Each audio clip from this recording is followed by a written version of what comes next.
जय हिंद दोस्तों, आपका स्वागत है आपके अपने पसंदीदा चैनल स्टडी एंड अपडेट्स में। जय हिंद दोस्तों, मैं राजकमल आप सभी का स्वागत करता हूं स्टडी एंड अपडेट्स में। और आज के इस वीडियो में हम लोग एसएससी जीडी कांस्टेबल 2013 ठीक है, अर्थात 2013 का पेपर करने वाले हैं, जो कि 25 जून इवनिंग शिफ्ट में हुआ था। ठीक है, यह पेपर आपके लिए बहुत ही महत्वपूर्ण साबित होगा। किन किन जगह पे?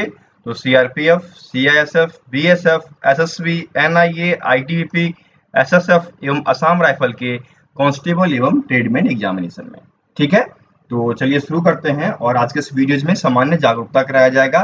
इससे पहले वाली वीडियोज में आपको रीजनिंग के प्रश्न कराए गए थे, तो उस 25 रीजनिंग के प्रश्न के बाद आपसे एक क्वेश्चन पूछा गया था, जो कि आज के प्रश्न के रूप में था। तो वह क्वेश्चन ये रहा आपका 26 वाला। ठीक है, कि labour is considered as king under, श्रम को एक राजा के रूप में देखा जाता है। तो वह किसके अंतर्गत देखा जाता है? क्या वह समाजवाद, पूंजीवाद, साम्यवाद या फिर मिश्रित अर्थव्यवस्था, किसमें देखा जाता है? बताइए। इसका उत्तर आपका हो जाएगा कम्युनिज्म, साम्यवाद। अब ये साम्यवाद क्या होता है? तो साम्यवाद राजनीतिक व्यवस्था की एक ऐसी व्यवस्था होती है जिसमें कि जैसे सभी खेत हो गए, कारखाने हो गए या फिर अन्य सेवा जो भी होता है, उस पर स्वामित्व का अधिकार एवं नियंत्रण होता है। ठीक है, तो उसी के अंतर्गत लेबर को राजा के रूप में देखा जाता है।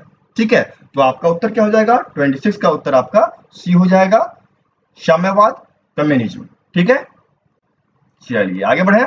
27 आपको दिया गया है, which one of the following denotes an enterprise, निम्नलिखित में से कौन एक उद्यम को दर्शाता है? देखिए यहाँ पर ऑप्शन आपके दिए गए हैं, भौतिक पूंजी, कार्यशील पूंजी, मानव पूंजी एवं अचल पूंजी। बताइए। एंटरप्राइजेस, आप दुकान खोलते हैं, तो दुकान खोलते हैं तो उसके लास्ट में लगाते हैं डैश डैश एंटरप्राइजेस। क्यों लगाते हैं? क्योंकि यह वर्किंग कैपिटल है। ठीक है, वर्किंग कैपिटल के अंतर्गत जो भी आपकी ऑपरेटिंग लिक्विडिटी है उसको रखा जाता है, और उसके अंतर्गत डिफरेंट एंटिटी आते हैं, जैसे कि आपके हो गए पब्लिक हो गए, गवर्नमेंट हो गए, ये सभी एंटिटी चले आते हैं। ठीक है, तो वो आपके कहलाएंगे वर्किंग कैपिटल्स। ठीक है, तो 27 का उत्तर क्या हो जाएगा? कार्यशील पूंजी, जो कि बी में दिया गया है। ठीक है, एंटरप्राइजेस जो कि वर्किंग कैपिटल के अंतर्गत आता है। ठीक है, चलिए आगे बढ़े। 28 आपको दिया गया है, the constitution make provision for the creation of knew all Indian services only if. All India services जो कि अभी मूलतः 3 है। ठीक है, और ये 3 कौन कौन से हैं? एक तो आपका आईएएस हो गया, ठीक है, आईएएस, दूसरा आपका आईपीएस हो गया, ठीक है, और तीसरा आपका आईएफएस हो गया। ये 3 अभी चल रहे हैं ऑल इंडिया सर्विसेज। ठीक है, इन 3 के बाद यदि और भी ऑल इंडिया सर्विसेज की स्थापना की जाएगी तो यह अधिकार दिया गया किसको? राज्यसभा को। राज्यसभा क्या करेगा कि 2/3 मेंबर, ठीक है, कम से कम जितने वोट देने वाले हैं उसमें से यदि 2/3 मेंबर राज्यसभा के पक्ष में होंगे तो वो क्या कर सकते हैं? नए ऑल इंडिया सर्विसेज की स्थापना कर सकते हैं। ठीक है, तो ये ढूंढना है आपको। Rajya Sabha pass a resolution to this effect by majority of 2/3 of its member present and voting. ठीक है, राज्यसभा अपने सदस्यों और उपस्थित सदस्यों के बहुमत से इन आशय का प्रस्तावना पारित करती है। ठीक है, जो कि आपके बी में दिया गया है। आप लोग कहते हो ना कि राज्यसभा के पास पावर नहीं है, बहुत पावर है। देख लिया आपने, ये एक बहुत ही महत्वपूर्ण पावर दिया गया है कि ऑल इंडिया सर्विसेज की स्थापना वो कर सकते हैं। ठीक है, ऐसा क्यों कर सकते हैं? वजह तो होगा कुछ ना कुछ। वजह यही है कि राज्यसभा में सभी स्टेट के मेंबर आते हैं। ठीक है, और लोकसभा में क्या होता है कि एक बहुमत का होता है। ठीक है, जो जीतता है वही रहते हैं, लेकिन राज्यसभा में सभी स्टेट से आते हैं, इसलिए ये प्रावधान राज्यसभा को दिया गया है। और यह कहाँ वर्णित है? यह आर्टिकल 312, ठीक है, 312 में वर्णित है। ओके, काफी है। चलिए आगे बढ़ते हैं। 29 आपको दिया गया है, पॉलिटिकल लिबर्टी इम्प्लाइज, राजनीतिक स्वतंत्रता का तात्पर्य क्या होता है? देखिए, पॉलिटिकल लिबर्टी कहने का क्या मतलब होता है? पॉलिटिकल लिबर्टी कहने का मतलब है, जैसे आप पुलिस बनते हो, कांस्टेबल बनते हो, ठीक है, तो इन सब में आप भागीदारी ले रहे हो, यही अधिकार दिया गया है। आम जनता जो है वह राज्य के प्रशासन में भाग ले, यह पॉलिटिकल लिबर्टी के अंतर्गत डाला गया है। ठीक है, तो उत्तर क्या हो जाएगा? 29 का डी हो जाएगा, the right of the citizen to participate in administration of state, राज्य के प्रशासन में भाग लेने के लिए नागरिक का अधिकार जो है वह पॉलिटिकल लिबर्टी के रूप में जाना जाता है। ठीक है, तो 29 का डी उत्तर हो जाएगा। चलिए 30 आपको दिया गया है, privilege to some people in a society on the basis of their caste is an infringement of, कहा जाता है कि समाज में कुछ लोगों को उनकी जाति के आधार पर विशेष अधिकार दिया जाता है। ठीक है, तो ये जो विशेष अधिकार देने का उल्लंघन है वह किसके अंतर्गत आता है? यह आपके सोशल सामाजिक न्याय के अंतर्गत आता है। ठीक है, तो उत्तर क्या हो जाएगा? 30 का उत्तर बी हो जाएगा। ठीक है, चलिए आगे बढ़ते हैं। 31 दिया गया है, who was the 23rd tirthankar of Jainism? Jain धर्म के 23वें तीर्थकार कौन थे? देखिए यहाँ पर 3-4 नाम दिया गया है और बहुत महत्वपूर्ण नाम है ये सारे। इसमें से देखिए दिया गया है परशुनाथ, ठीक है, जो कि 23rd थे। ये देखिए ये आपके 23rd थे, और महावीर जो कि 24th एवं अंतिम तीर्थकार थे। ठीक है, और फर्स्ट कौन थे? तो फर्स्ट थे आपके ऋषभदेव। ठीक है, ये प्रथम तीर्थकार थे। जान लिया आपने, फर्स्ट कौन था? ऋषभदेव, 23rd कौन था? पार्श्वनाथ, और 24th जो कि अंतिम थे वो थे महावीर। ठीक है, आपसे क्या पूछा गया है? 23वें ना, तो 23वें आपके पार्श्वनाथ जो कि बी में दिए गए हैं, तो उत्तर आपका बी हो गया। ठीक है, चलिए आगे बढ़े। 32 दिया गया है, which of the following was not a centre of learning in ancient India? निम्नलिखित में से कौन सा प्राचीन भारत की शिक्षा का केंद्र नहीं था? देखिए भारत के प्राचीन शिक्षा के केंद्र के रूप में आप बहुत सारे यूनिवर्सिटी को जानते होंगे, जैसे नालंदा हो गया, तक्षशिला हो गया, विक्रमशिला हो गया। तो ये सभी विश्वविद्यालय जो हैं वह प्राचीन भारत में शिक्षा के केंद्र माने जाते थे। वहीं पर यदि हम बातचीत करें कौशाम्बी का, तो ऐसा कुछ भी वर्णन नहीं है। ठीक है, तो उत्तर क्या हो जाएगा? 32 का सी उत्तर हो जाएगा। कौशाम्बी जो है वह भारत के प्राचीन शिक्षा का केंद्र नहीं है। ठीक है, चलिए आगे बढ़े। 33 दिया गया है, the famous Bourbon density ruled over? प्रसिद्ध बोर्बन राजवंश ने शासन किया। इसने कहाँ शासन किया? क्या आपको पता है? 10th में पढ़े हैं ना? इसने फ्रांस में शासन किया था। कब किया था? 16वीं शताब्दी में। ठीक है, 16th सेंचुरी में इन्होंने शासन किया था। कहां पर? फ्रांस पर। ये कहां के थे? ये यूरोप के थे। ठीक है, बोर्बन रॉयल हाउस के रूप में इन्हें जाना जाता है, जो कि यूरोप से थे, और इन्होंने फ्रांस पर शासन किया था। ओके, तो 33 का उत्तर क्या हो जाएगा? सी हो जाएगा। चलिए आगे बढ़े। 34 दिया गया है, which one of the following language belongs to Austric group? निम्नलिखित में से कौन सी भाषा ऑस्ट्रिक समूह की है? देखिए ऑस्ट्रिक समूह की भाषा की बात की जाए तो उसके अंतर्गत दो भाषा मुख्य आते हैं। एक तो आपका खासी आता है, दूसरा आपको निकोबार्स आता है। ठीक है, तो खासी तो यहाँ मेंशन है, निकोबार्स नहीं है, तो उत्तर क्या हो जाएगा? खासी हो जाएगा। 34 का सी उत्तर हो जाएगा। ठीक है, और ये किसके अंतर्गत आते थे? ये नन खेमर ग्रुप के अंतर्गत आते थे। ठीक है, चलिए आगे बढ़ते हैं। आगे बढ़ने से पहले मैं कहना चाहूंगा कि फ्री मॉक टेस्ट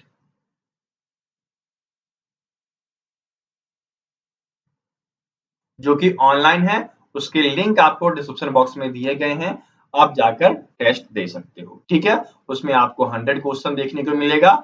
हिंदी वाले हिंदी में जाएंगे और इंग्लिश वाला जो चूज करेंगे वह इंग्लिश में। दो अलग अलग सेट रहेंगे, तो जो हिंदी करना चाहते हैं वो हिंदी वाले सिलेक्ट करें, जो इंग्लिश करना चाहते हैं वो इंग्लिश वाले सिलेक्ट करें।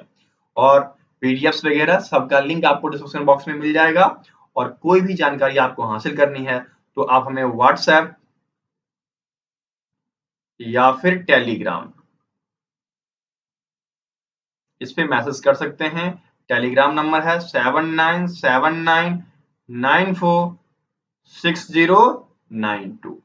ज्यादातर आप लोग टेलीग्राम का प्रयोग करें, पीडीएफ वगैरह जो भी आपको खरीदनी हो आप वहां पर खरीद सकते हैं। ठीक है, चलिए आगे बढ़ें।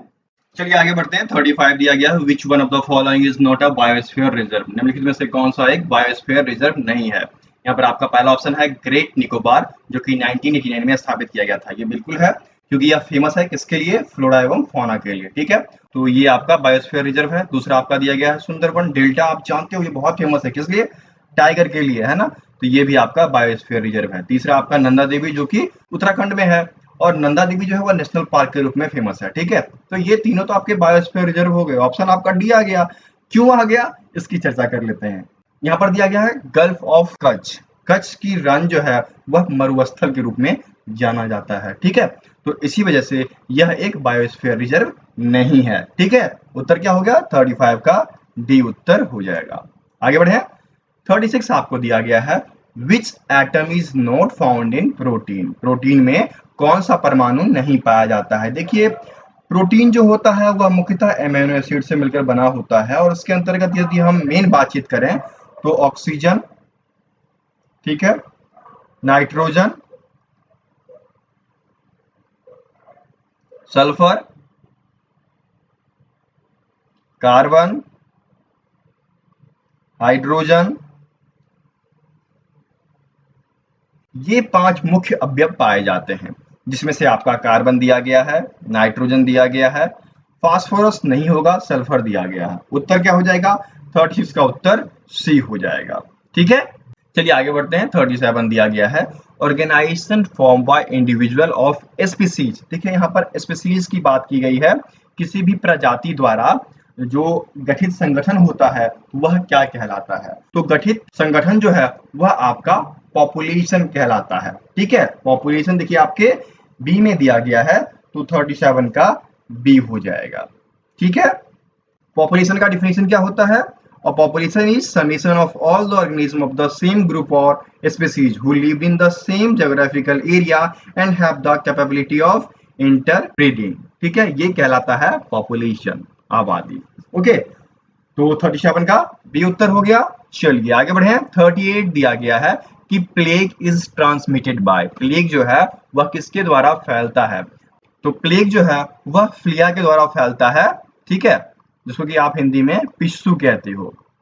जब एक इन्फेक्टेड पिस्सू किसी पर्सन से दूसरे में जाता है तो उसके द्वारा यह फैलता है। और यदि हम पूर्णतः बोल दें तो रैट पिस्सू यहाँ पर दिया गया है ना, चूहा पिस्सू नहीं होता है, रैट पिस्सू ही कहा जाता है। ठीक है, रैट पिस्सू कहलाता है आपका। तो उत्तर क्या हो जाएगा? 38 का उत्तर सी हो जाएगा, रैट फ्लिया। ओके, चलिए आगे बढ़ते हैं। 39 दिया गया है, a nuclear reaction must be balance in term of. एक परमाणु प्रतिक्रिया के संदर्भ में संतुलित होना चाहिए। देखिए यहाँ पर जो बातचीत की गई है वह न्यूक्लियर रिएक्शन की गई है। ठीक है, तो न्यूक्लियर रिएक्शन में क्या होता है कि मास एवं एनर्जी को इक्वल किया जाता है। ठीक है, देखिए ढूंढिए मास एवं एनर्जी, जो कि आपके डी में दिया गया है ना, तो 39 का डी उत्तर हो जाएगा। ओके, आगे बढ़े। अब देखिए 40 आपको दिया गया है, the chemical used in a photographic plate is. Photographic plate में कौन सा रसायन प्रयुक्त होता है? देखिए फोटोग्राफिक प्लेट जो होते हैं उसमें सिल्वर ब्रोमाइड का प्रयोग किया जाता है ताकि वह एक्सप्लोर करे और उससे लाइट्स निकले। ठीक है, और उसके बाद क्या होता है कि फोटोकेमिकल डिकम्पोजिशन पाया जाता है। ठीक है, तो यहाँ पर जो प्रयोग किया गया हुआ है आपका सिल्वर ब्रोमाइड। तो ढूंढिए सिल्वर ब्रोमाइड आपके बी में दिया गया है ना, तो उत्तर क्या हो जाएगा? 40 का। 40 का उत्तर आपका बी हो गया। ठीक है, कोई दिक्कत हो आप कमेंट कर सकते हैं या फिर हमें टेलीग्राम पे कांटेक्ट कर सकते हैं। हमारा टेलीग्राम नंबर है 7979946092। ठीक है, और आप लोग के लिए मॉक टेस्ट वगैरह दिया जा रहा है, तो आप लोग उसका उपयोग करें। ठीक है, चलिए आगे बढ़ते हैं। 41 दिया गया है, for taking the clinic photograph of bones we use. हड्डियों की तस्वीर लेने के लिए हम लोग किसका प्रयोग करते हैं? हम लोग कहते हैं ना मूल तौर पे कि एक्सरे कराने जा रहे हैं, तो एक्सरे का प्रयोग जो है वह बोन्स के फोटो लेने के लिए किया जाता है। ठीक है, कितनी बार एक्सरे आप कराए हो? एक बार कमेंट बॉक्स में कमेंट करना कि किस किसने कितनी बार एक्सरे करा रखा है। ठीक है, चलिए यहाँ पर 41 का उत्तर क्या हो जाएगा? सी हो जाएगा। ओके, 42 दिया गया है, watch spring when bound up acquires. जब एक घड़ी को बांध लेते हैं हम लोग तो वह क्या प्राप्त करता है? घड़ी जब बाउंड अप हो जाती है तो उसमें पोटेंशियल एनर्जी आ जाती है। ठीक है, तो पोटेंशियल एनर्जी देखिए आपके सी में दिया गया है। ठीक है, एनर्जी दो प्रकार के होते हैं, काइनेटिक एवं पोटेंशियल, तो यहाँ पर पोटेंशियल एनर्जी हो जाएगी। ठीक है, तो उत्तर आपका हो गया 42 का सी। और पोटेंशियल एनर्जी का यहाँ पर होना चाहिए था स्थितिज ऊर्जा। ठीक है,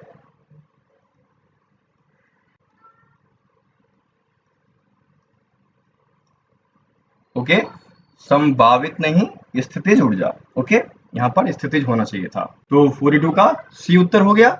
चलिए आगे बढ़ते हैं। 43 दिया गया है, इम्पैक्ट प्रिंटर के बारे में। बहुत ही अच्छे और आसान प्रश्न दिए गए हैं। देखिए इम्पैक्ट प्रिंटर क्या करता है?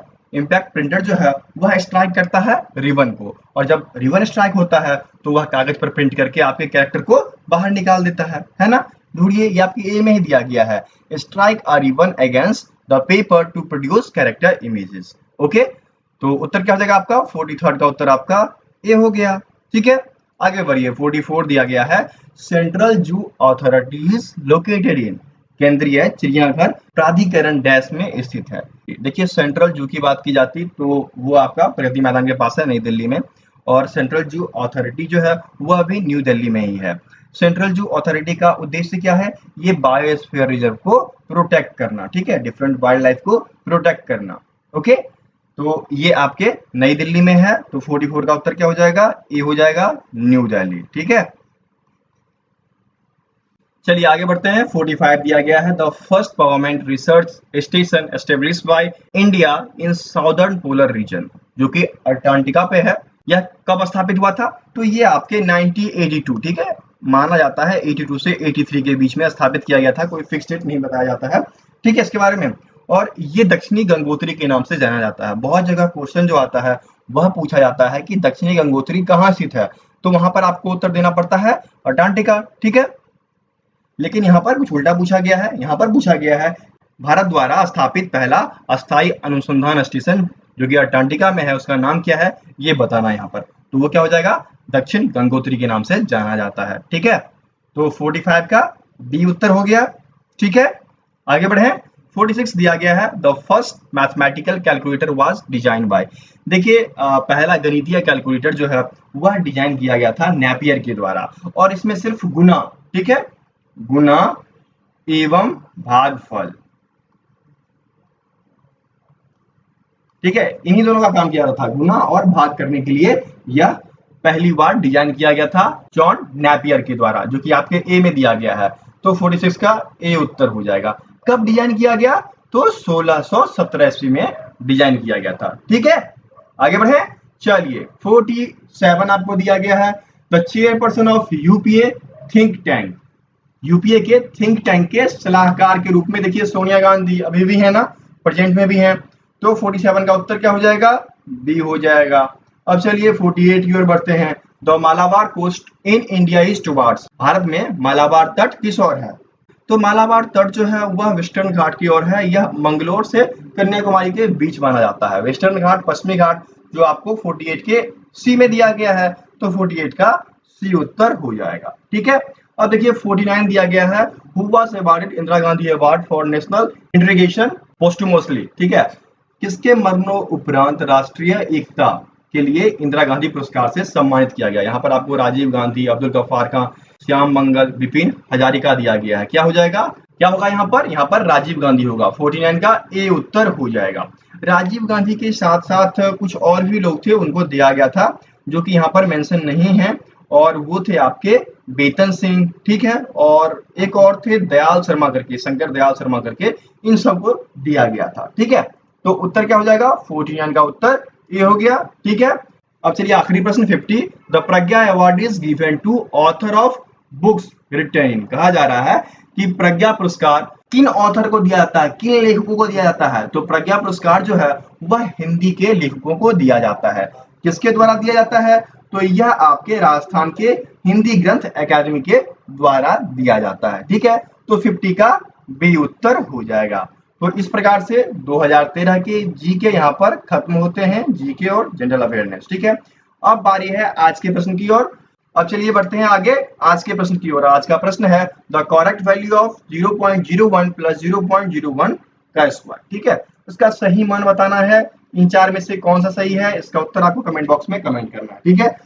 यदि आपको नहीं आता है तो अगली वीडियो आएगी मैथ की, उसमें आप इसे देख लेंगे और सीख लेंगे, ठीक है। और जिनको कोई दिक्कत है वो हमें टेलीग्राम पे मैसेज कर सकते हैं 7979946092 पे, ठीक है। आपको टेलीग्राम करना है। यदि आप ग्रुप से जुड़ना चाहते हैं तो डिफरेंट ग्रुप्स के लिंक आपको नीचे दिए गए हैं, तो टेलीग्राम ग्रुप से जुड़ जाइए, बहुत ही बेहतर रहेगा, ठीक है। चलिए अब मिलते हैं अगले वीडियो में, तब तक के लिए जय हिंद।